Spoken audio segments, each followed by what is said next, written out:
Congratulations Abduqodir, respektlar. Birinchi kubok, liga kubogimi, bu kichkina kubokmi, lekin O'zbekiston uchun Angliyada sovrin yutib bergan mana bu yigit o'yini zo'r himoyalanadi, agressiv, lekin eng asosiysi uni xarakteri. E'tibor bering. Holandga qarang, Donnarumaga qarang, butun jamoa bu bolani yaxshi ko'radi.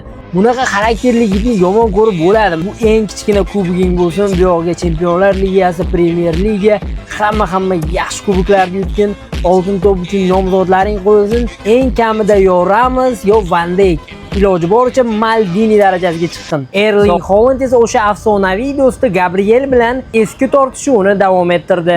Dastlab Haaland Artetaga qaradi, kamtarroq bo'l. Nima? Nimaga sen gapiryapsan? Kel endi. Nima haqida gapiryapsan? Oldin nima haqida gapirganman? Sendan so'ragan. Aytmoqchi, like va obuna tugmalari esdan chiqmasin.